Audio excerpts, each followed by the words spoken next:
السلام علیکم ورحمۃ اللہ وبرکاتہ۔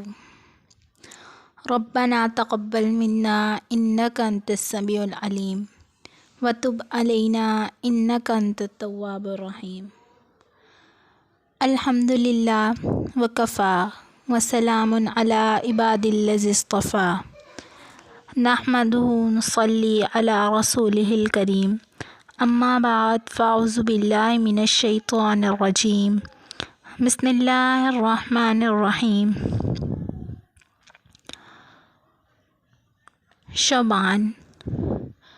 شعبان کی 15ویں شب یعنی شب بارات۔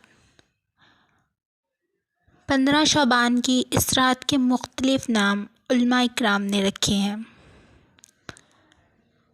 شب بارات، شب مغفرت، شب رحمت،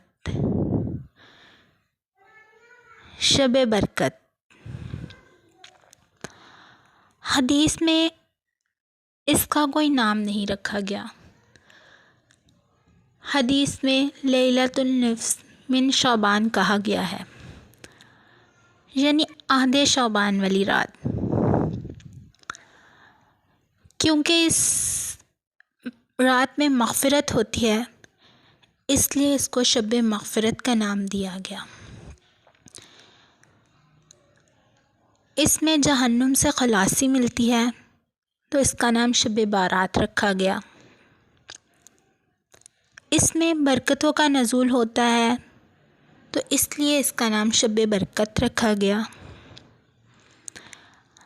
اس میں اللہ رب العزت کی رحمتوں کا نزول ہوتا ہے تو اس کا نام شب رحمت رکھا گیا۔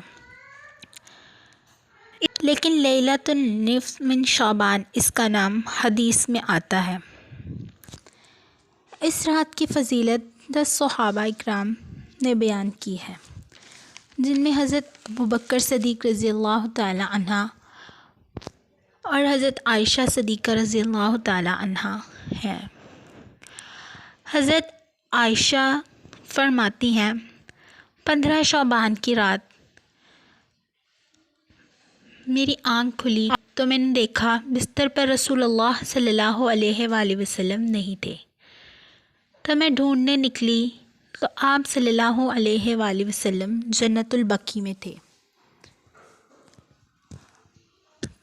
تو آپ نے مجھے دیکھ کر کہا، اے عائشہ، تم کیا سمجھتی ہو اللہ اور اللہ کے رسول تمہارے ساتھ خیانت کریں گے؟ میں تو بقیع والوں کے لیے آیا تھا دعا کرنے۔ پھر آپ نے فرمایا، آج کی رات وہ رات ہے جس میں اللہ بنو کلب کی بکریوں کے بالوں کے برابر لوگوں کو جہنم سے نجات دیتے ہیں۔ بنو کلب عرب کا ایک قبیلہ ہے جس میں سینکڑوں کی تعداد میں بکریاں تھیں، اور آپ علیہ السلام نے فرمایا، اللہ اس رات میں لوگوں کو اس طرح نجات دیتا ہے جتنے بنو کلب کی بکریوں کے بالوں کے برابر، کیونکہ اس رات میں لوگوں کو جہنم سے نجات ملتی ہے، خلاصی ملتی ہے، تو اسے شب بارات کہا گیا۔ شب رحمت اور شب نور، جس کے دامن میں اتنی برکتیں ہیں کہ کوئی محروم نہیں رہتا، صرف وہ بد نصیب لوگ جو شرک کرتے ہیں یا شرابی یا بدکار ہیں،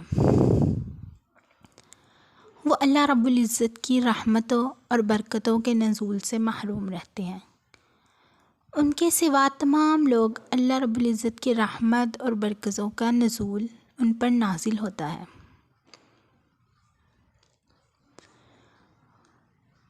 اور اللہ کی رحمت اور برکت سے کون خالی رہتا ہے؟ وہ لوگ جو اللہ رب العزت کا کہا نہیں مانتے، جو اپنی مرضی کرتے ہیں، اللہ کا حکم نہیں مانتے، وہی اللہ کی رحمت سے دور رہتے ہیں، وہی اللہ سے دور رہتے ہیں۔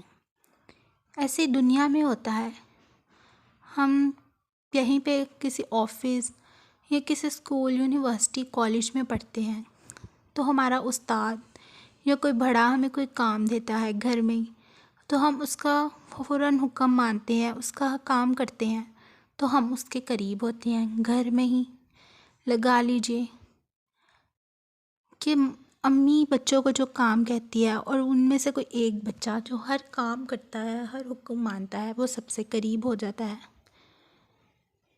ہوتے تو سب قریب ہیں، ہوتے تو سب عزیز ہیں، لیکن ایک جو ہوتا ہے وہ خاص ہوتا ہے۔ وہ ہوتا ہے جو حکم مانتا ہے، وہ ہی سب سے قریب ہوتا ہے۔ ایسے ہی انسانوں میں ہیں تو سب اللہ تعالیٰ کے پیارے بندے، سب اللہ کے بندے ہیں، مگر کچھ اللہ کے بہت نزدیک اور قریب ہوتے ہیں اللہ رب العزت کے۔ وہ کون ہیں؟ وہ اللہ کے فرما بردار بندے ہیں جو اللہ کا ہر حکم مانتے ہیں۔ ایک روایت میں آیا ہے کہ شعبان کی 15ویں شب اللہ اپنی رحمتوں سے جلوہ فروز ہوتے ہیں اور کہتے ہیں مانگ لو جس نے مجھ سے رزق مانگنا ہے، مانگ لے جس نے مجھ سے مغفرت طلب کرنی ہے، جس نے مجھ سے بخشش مانگنی ہے۔ اور یہ غروب آفتاب سے لے کے صبح طلوع تک اللہ تعالیٰ انسان کو پکارتے رہتے ہیں۔ اور عام دنوں میں بھی ایسا ہی ہوتا ہے۔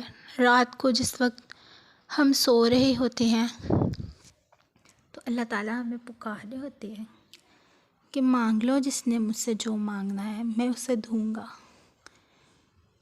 اور مگر ہم اپنی نیند میں دھت سو رہے ہوتے ہیں، اس وقت ہمیں کوئی فکر نہیں ہوتی، اللہ تو ہمیں پکار رہے ہوتے ہیں۔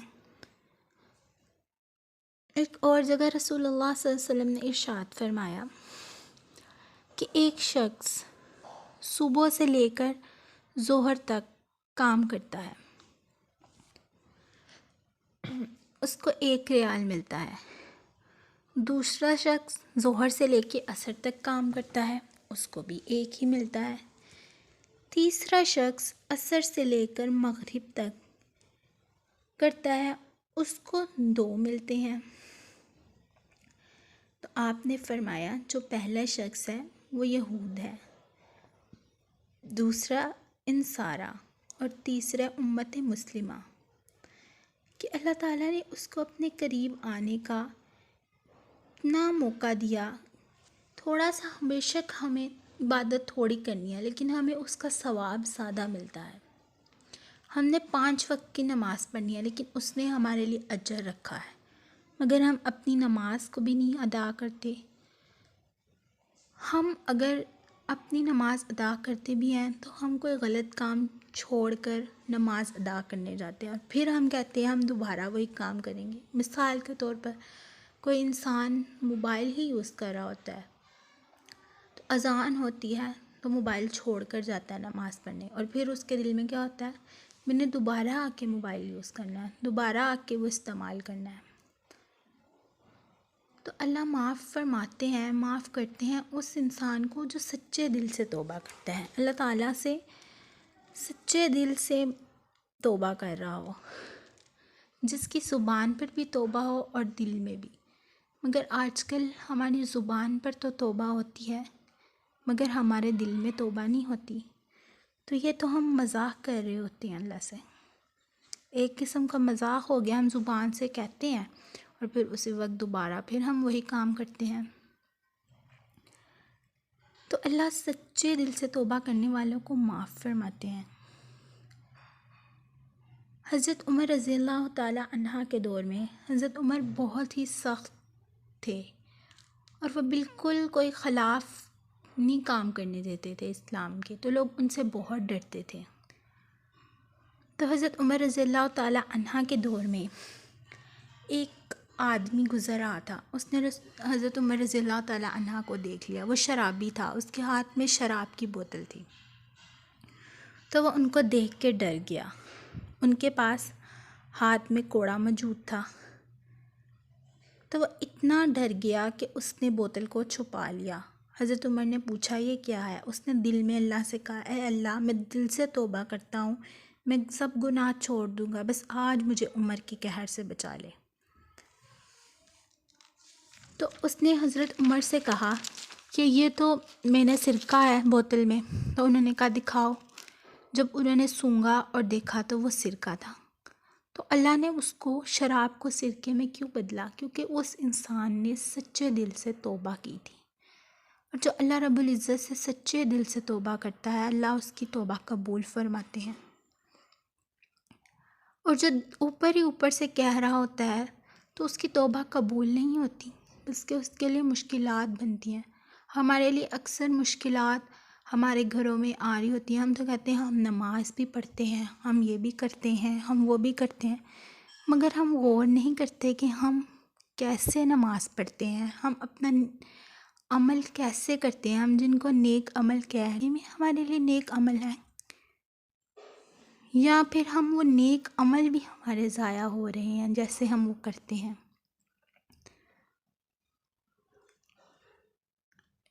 رسول اللہ صلی اللہ علیہ وسلم نے فرمایا قیامت کے روز ایک انسان کو اللہ تعالیٰ کہیں گے اپنا نامہ اعمال پڑھو، سخت گناہ گار ہوگا.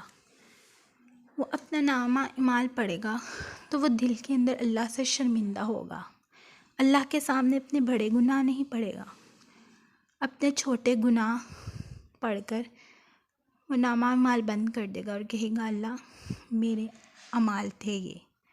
تو اللہ کہیں گے میں نے تجھے معاف کر دیا.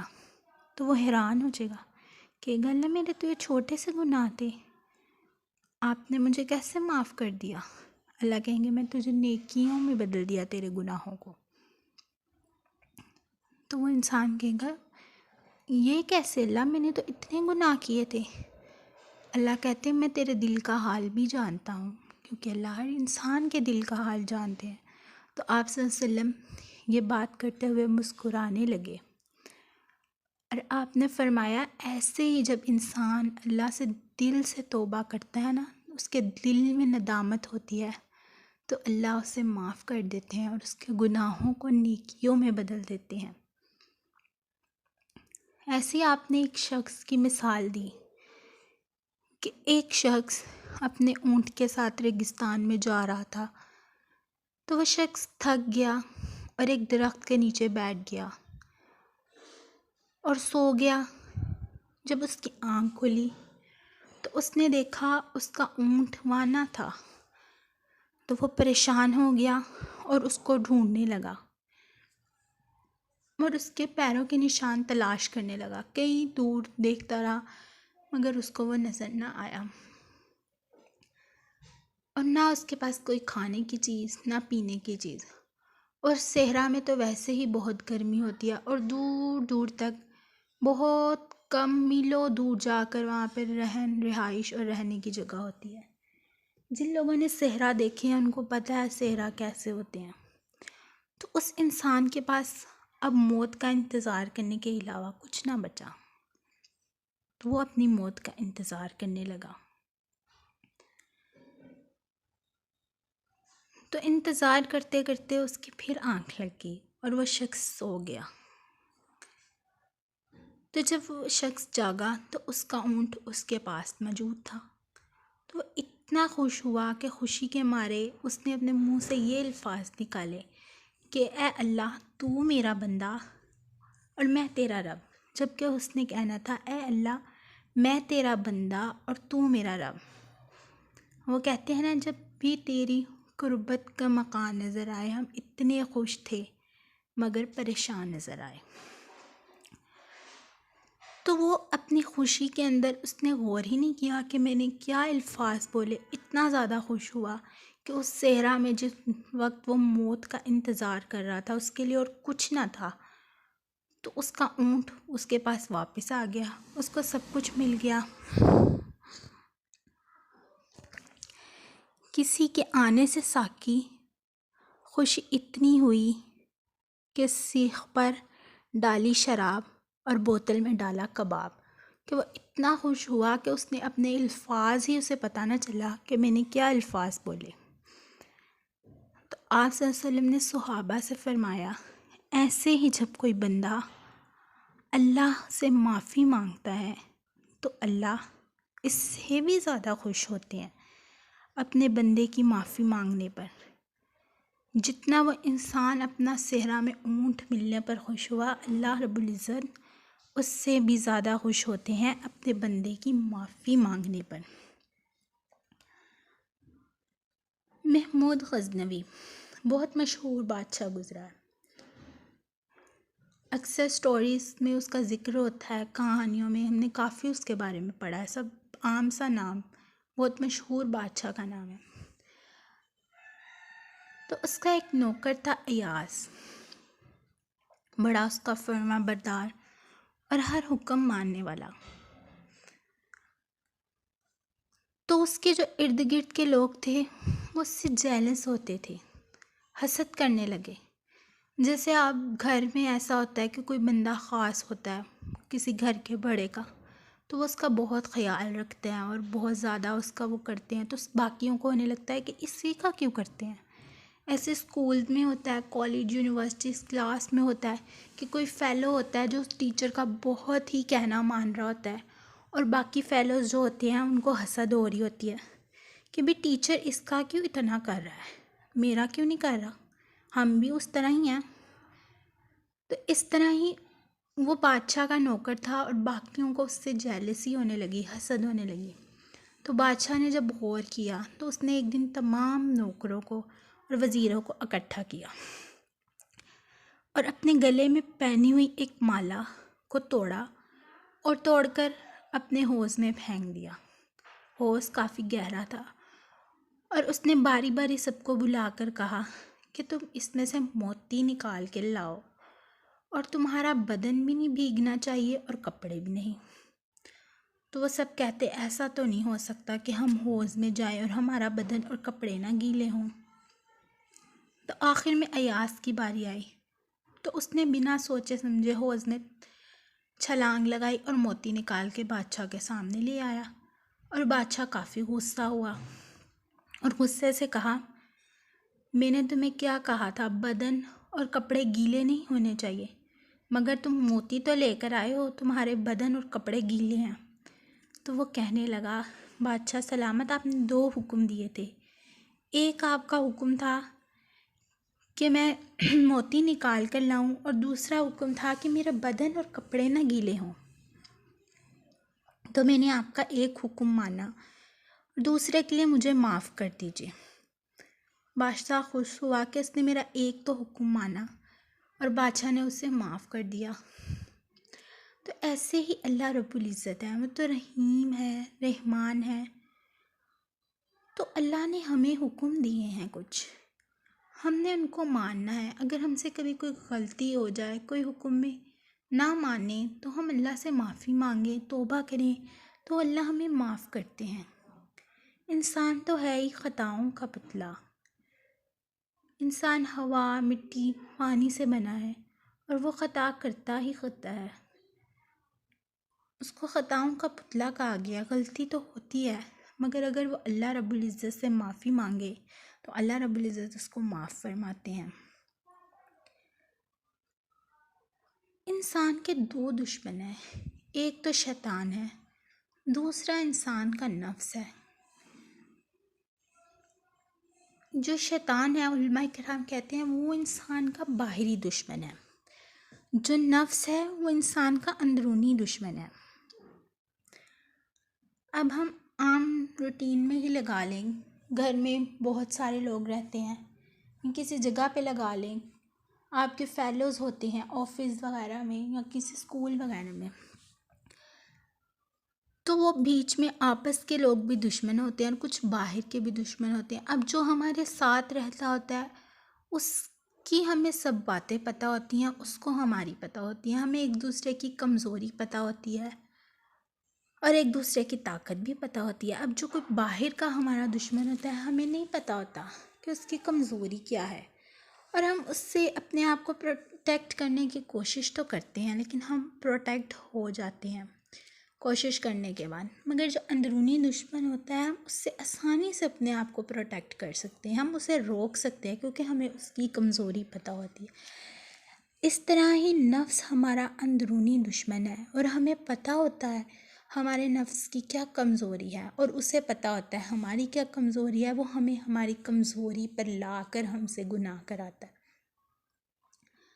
تو جب ہمیں اس کی کمزوری پتہ ہوتی ہے، ہم اس پر قابو پاتے ہیں، تو ہم گناہ سے رک جاتے ہیں۔ اور شیطان ہمیں ورغلانے کی کوشش کرتا ہے، تو ہم اگر کوشش کریں، نیک اعمال کریں، اپنا رجوع اللہ کی طرف کریں، تو ہم اس کی مردودانہ حرکتوں سے بچ سکتے ہیں۔ وہ جو ہمیں ورغلاتا ہے، ہم اس سے بچ جاتے ہیں، ہم گناہ کرنے سے بچ جاتے ہیں۔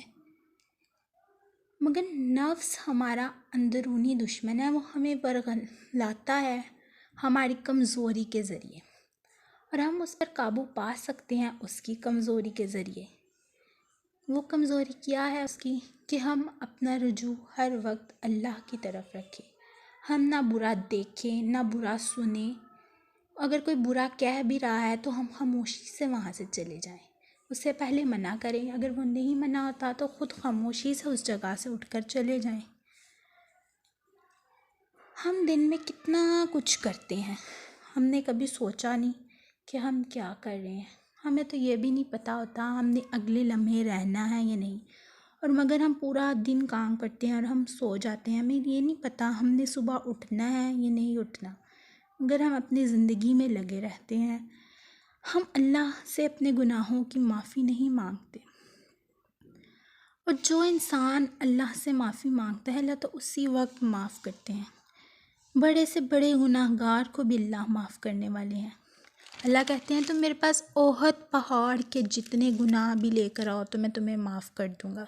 تم ایک بار کہو تو صحیح، اے اللہ مجھے معاف کر دے، سچے دل سے توبہ تو کرو، میرے پاس آؤ تو صحیح۔ اللہ تو ہمیں پکارتے ہیں، مگر ہم وہ پکار سنتے ہی نہیں، ہم اپنے ہی آپ میں مگن رہتے ہیں۔ تو اللہ تعالیٰ قرآن میں کیا فرماتے ہیں نیک لوگوں کے بارے میں، مومن لوگوں کے بارے میں، کہ وہ کیسے ہوتے ہیں؟ ارشاد باری تعالیٰ ہے وہ لوگ جن سے کبھی گناہ سرزد ہو جائے تو ان کے دل لرزا جاتے ہیں، خوف خدا سے وہ کانپنے لگتے ہیں، تو وہ اپنے رب کی طرف رجوع کرتے ہیں، اور ان کا رب بے شک معاف کرنے والا ہے، اور اللہ ایسے لوگوں کو پسند کرتا ہے۔ حضرت عبداللہ بن مسعود رضی اللہ تعالیٰ عنہ فرماتے ہیں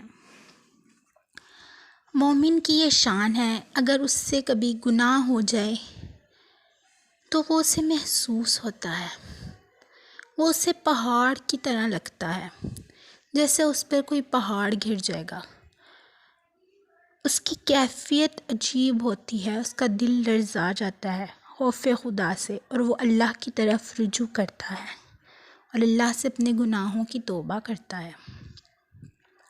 اور دوسری طرف ایک منافق کا بھی بتا دیا کہ منافق کیسے ہوتے ہیں، کہ وہ گناہ کرتے ہیں اور انہیں محسوس ہی نہیں ہوتا، اور وہ ایسے گناہ کو بھول جاتے ہیں جیسے مکھی بدن پہ بیٹھی اور اس نے ہٹا دی۔ تو ہم نے اپنے اندر دیکھنا ہے کہ ہم کیسے ہیں، کہ ہم صبح سے شام تک ہم کیا کچھ کرتے ہیں، کیا ہم سے اگر کوئی غلطی ہوتی ہے تو ہم اس کے بارے میں سوچتے ہیں، اگر ہم نماز چھوڑیں تو ہمیں محسوس ہوتا ہے، ہم غیبت کریں، چغلی کریں، کسی کا دل دکھائیں، کسی کو تکلیف دیں، گالی گلوچ کریں، تو کیا ہمیں ندامت فیل ہوتی ہے؟ کیا ہم شرمندہ ہوتے ہیں؟ اللہ کا ہمیں ڈر ہوتا ہے؟ کیا ہم اللہ کی طرف فوراً رجوع کرتے ہیں؟ کیا ہم اس سے معافی مانگتے ہیں؟ کیا ہم توبہ کرتے ہیں؟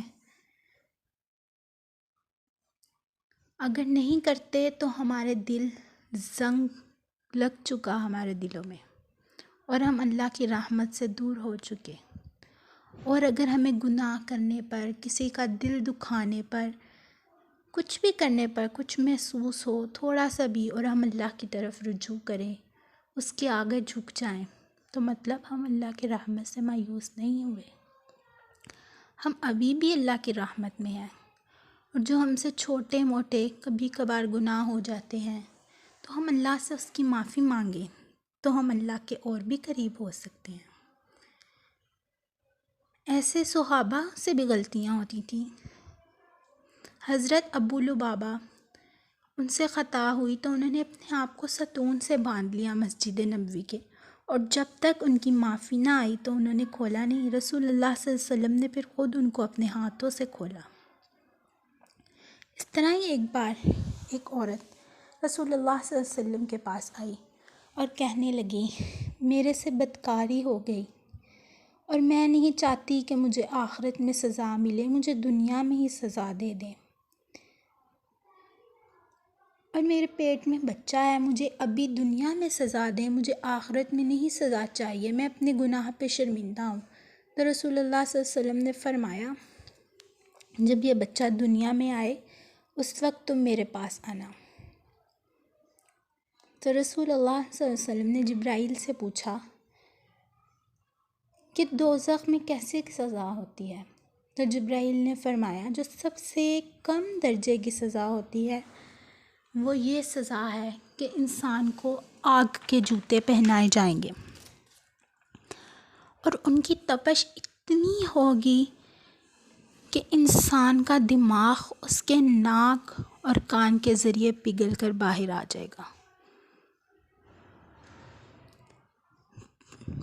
تو سب سے کم درجے کا عذاب ایسا ہوگا، تو کیا ہم نے سوچا ہے سب سے زیادہ عذاب کیسا ہوگا؟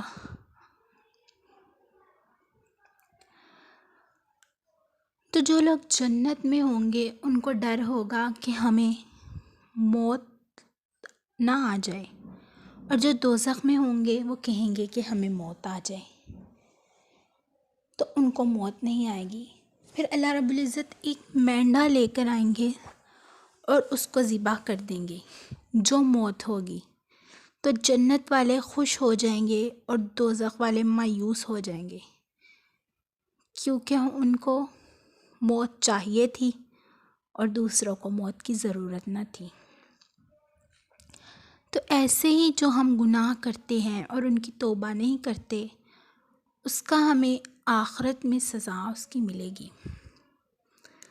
ہم یہ تو سنتے ہیں، پڑھتے ہیں، ہم نے پڑھا کہ جس نے کلمہ پڑھ لیا مومن ہوگا، اور جو آخر میں جنت میں جائے گا تو اس کی جنت دنیا سے 10,000 گنا زیادہ بڑی ہوگی۔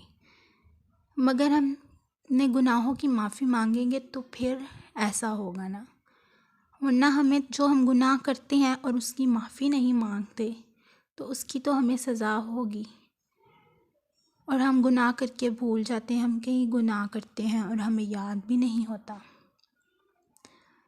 مگر اگر انسان سچے دل سے اللہ سے ایک بار توبہ کرے تو اللہ اس کو معاف کر دیتے ہیں، اور اللہ خوش ہو جاتے ہیں۔ اللہ تو اپنے بندوں کی معافی سے بہت خوش ہوتے ہیں۔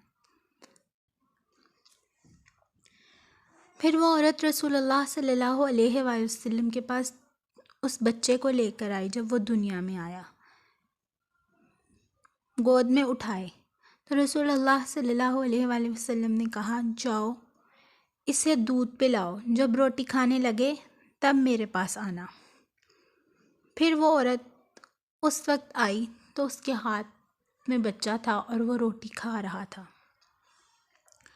تو پھر اس عورت نے کہا، مجھے سزا دے دی۔ پھر رسول اللہ صلی اللہ علیہ وسلم نے اس کو سنسار کی سزا دی۔ تو ایسے بھی لوگ تھے جن کو اپنے گناہوں پہ شرمندگی ہوتی تھی، اور وہ اللہ کی ہر سزا کو قبول کرتے تھے تاکہ ہمیں آخرت میں سزا نہ ملے، ہم دنیا میں ہی جو سزا ملنی ہے ہمیں مل جائے، اور وہ توبہ کر لیتے تھے۔ معاذ ابن ملک سلمہ ایک دفعہ رسول اللہ صلی اللہ علیہ وسلم کے پاس آئے، کہنے لگے، مجھ سے گناہ ہو گیا۔ آپ نے کہا، جاؤ معافی مانگو۔ پھر دوبارہ آئے، پھر کہنے لگے، مجھ سے گناہ ہو گیا۔ پھر آپ نے کہا، جاؤ معافی مانگو۔ اس طرح کرتے کرتے 5 مرتبہ وہ رسول اللہ صلی اللہ علیہ وآلہ وسلم کے پاس آئے۔ پھر رسول اللہ صلی اللہ علیہ وآلہ وسلم نے ان سے غصے سے پوچھا کہ تم کیوں بار بار آتے ہو، اللہ سے کیوں نہیں معافی مانگتے سچے دل سے؟ پوچھا، تم سے کیا گناہ ہوا ہے؟ تو کہنے لگے، قال من زنا، میرے سے زنا کا گناہ ہو گیا، مجھ سے بدکاری ہو گئی۔ تو اس کی جو سزا ہے مجھے دے دیں، مجھے دنیا میں چاہیے، آخرت میں نہیں چاہیے۔ تو ان کو سنسار کی سزا ملی، اور جب وہ دنیا سے چلے گئے تو رسول اللہ صلی اللہ علیہ وسلم خود ان کے جنازے میں شامل تھے، اور لوگ ان پر باتیں بنانے لگے۔ تو آپ نے کہا نہیں، اس نے وہ کام کیا، اس نے ایسے اللہ سے توبہ کی کہ اللہ نے اس کی توبہ قبول فرما لی۔ ایسے ہی تمام لوگ اگر اللہ سے توبہ کریں تو اللہ سب کی توبہ قبول فرمانے والے ہیں۔ یہ صحیح مسلم کی حدیث ہے۔ تو اگر انسان سچے دل سے واقعی میں اللہ سے توبہ کرتا ہے تو اللہ اس کی توبہ قبول فرماتے ہیں۔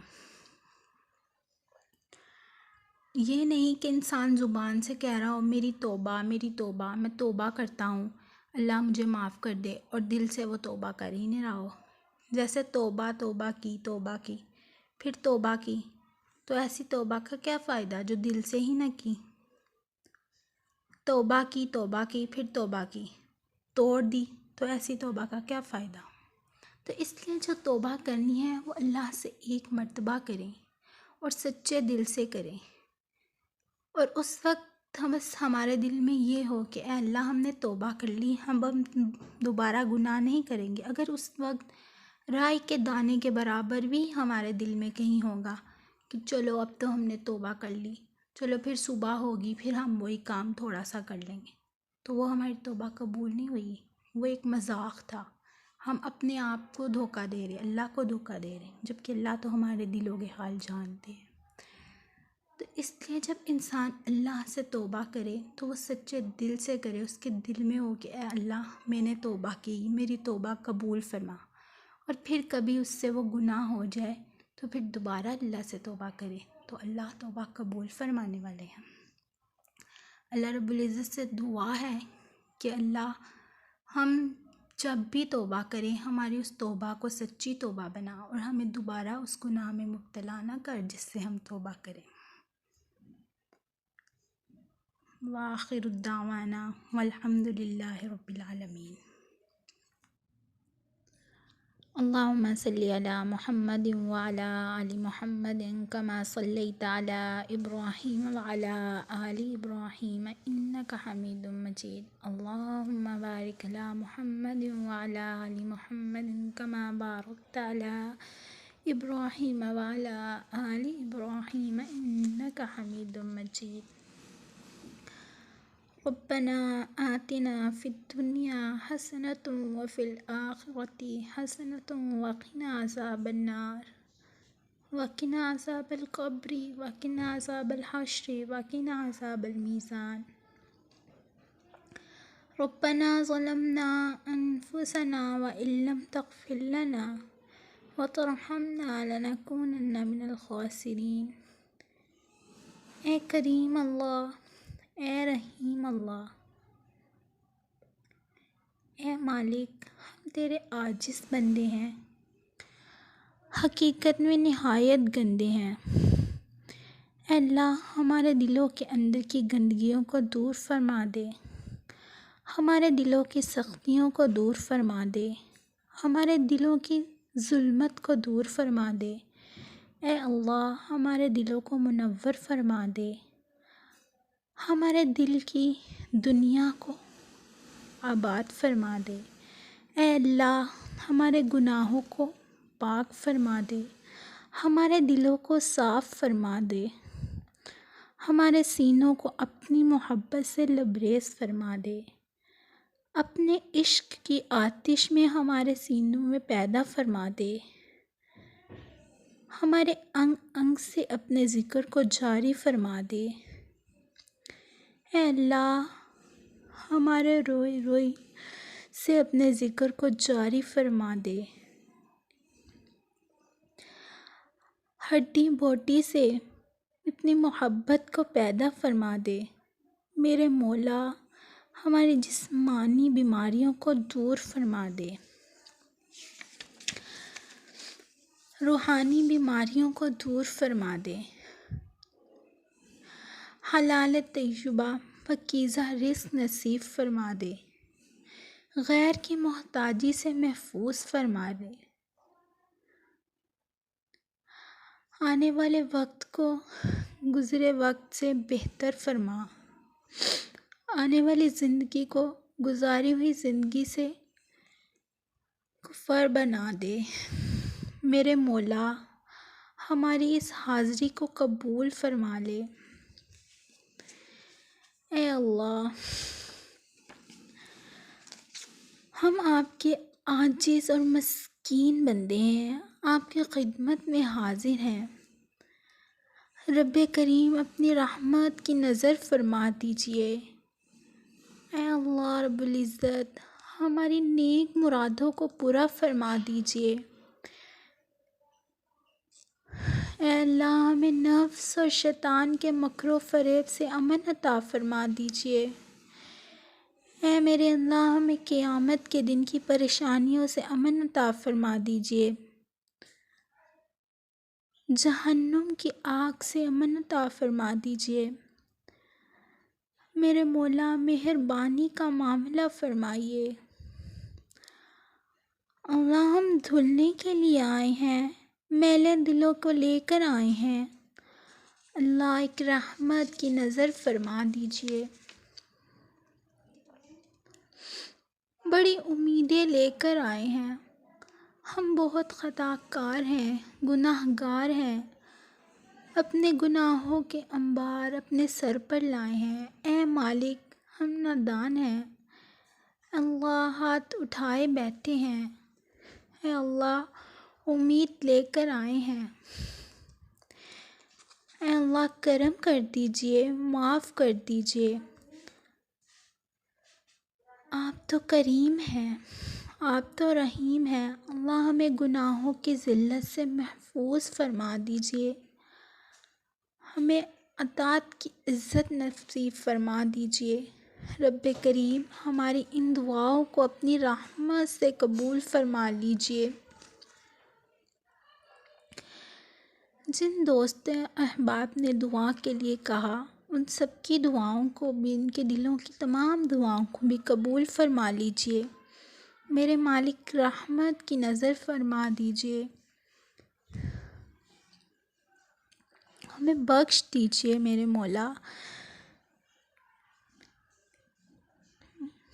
مولا، ہم دنیا میں اس کو دیکھتے ہیں کہ لوگ جس سے راضی ہوتے ہیں اس کو اپنے پاس بلاتے ہیں، اور ہمیں ہمیشہ اپنے پاس رکھیے، ہمیں اپنے ہی آگے جھکائیے، ہمیں کسی اور کے آگے نہ جھکنے دیجیے۔ اللہ، ہمیں اپنی رحمتوں میں، برکتوں میں رکھیے، ہمیں اپنی رحمتوں اور برکتوں سے دور نہ فرمائیے۔ اگر آپ نے ہمارا دامن چھوڑ دیا تو ہم کہاں جائیں گے؟ اللہ، ہمیں تھام لیجئے، ہمارے دامن کو تھام لیجئے۔ اے اللہ، جیسے ایک ماں اپنے بچے کو اپنے سے دور نہیں ہونے دیتی، اے اللہ، ہمارے اور اپنے درمیان ایک ایسا رابطہ قائم کر لیجئے کہ ہم راستے سے بھٹکے تو آپ ہمیں دوبارہ اپنی طرف بلا لیجئے۔ اے اللہ، ہماری خطاؤں کو بخش دیجئے۔ یا اللہ، مہربانی کے معاملے فرما دیجئے۔